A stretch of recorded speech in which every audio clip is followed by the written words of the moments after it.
সচিব আছেন অভিজিৎ ব্যানার্জি, তার চোখে চোখ রেখে আমরা বলে এসেছি যে আজকে পশ্চিমবঙ্গে ওবিসি নিয়ে যে জটিলতা হচ্ছে, এই জটিলতার জন্য আপনারা দায়ী, আপনার সরকার দায়ী, তৃণমূল সরকার দায়ী। তাদের অযোগ্যতা, তাদের ব্যর্থতার জন্য আজ বাংলার এতগুলো মুসলিম সম্প্রদায় তারা শিক্ষা, দীক্ষা, চাকরি সমস্ত কিছু থেকে পিছিয়ে পড়ছে। এটা পিছিয়ে পড়ছে না, আপনারা পরিকল্পিতভাবে এই সম্প্রদায়কে পিছিয়ে নিয়ে আসছেন। এর আগে বাম সরকার করেছে, সাচার কমিটির রিপোর্ট তা বলে দিয়েছে যে কিভাবে বামেরা তারা পশ্চিমবঙ্গের মুসলিমদেরকে ইচ্ছাকৃতভাবে, পরিকল্পিতভাবে তাদেরকে টেনে নিচে নামিয়েছিল। তার জবাব বাংলার মানুষরা দিয়েছিল, বাংলার মানুষরা জবাব দিয়েছে, 200 থেকে 0 নামিয়ে নিয়েছে। আপনারাও যে এত গর্ব করছেন, এই গর্ব করার জায়গা নাই।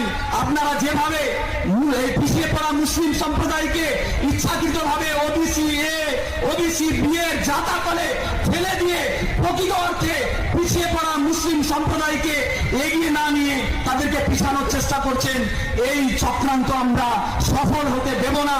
আমরা 3 দিন ধর্ণা মঞ্চ করছি, এটা ভাববেন না এটা 3 দিনের ধর্ণা মঞ্চ।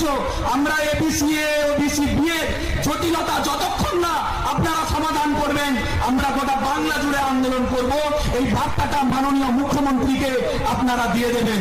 আমরা দাবি করেছি যে এসটি যে ভুয়ো সার্টিফিকেট দেওয়া হয়েছে, যেখানে ব্যানার্জি চ্যাটার্জিদেরকে সেখানে ঢুকিয়ে দেওয়া হয়েছে, যেখানে হওয়া উচিত ছিল আদিবাসী ভাইদের, সাঁওতাল ভাইদের যে অধিকার ছিল সে অধিকারকে ক্ষুণ্ণ করা হয়েছে। আমরা এর সমাধান চাই।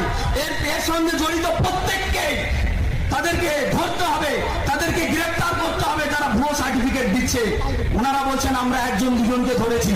আমরা বললাম 1-2জন নয়, আপনি ভালো করে খবর নিয়ে দেখুন, আপনার উপর থেকে নিচ পর্যন্ত সবাই প্রায় করাপ্টেড হয়ে গিয়েছে।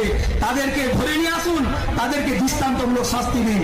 এইভাবে আমাদের যা দাবি ছিল সেই দাবিগুলো আমরা অত্যন্ত সাহসিকতার সঙ্গে আপনাদের প্রত্যেকের প্রতিনিধি হয়ে, এটা শুধু কনস্টিটিউশন প্রোটেকশন ফোরামের প্রতিনিধি ছিলাম না, আমরা বাংলার প্রত্যেকটা মানুষের প্রতিনিধি হয়ে আমরা সেখানে গিয়ে তাদের চোখে চোখ রেখে কথা বলে এসেছি।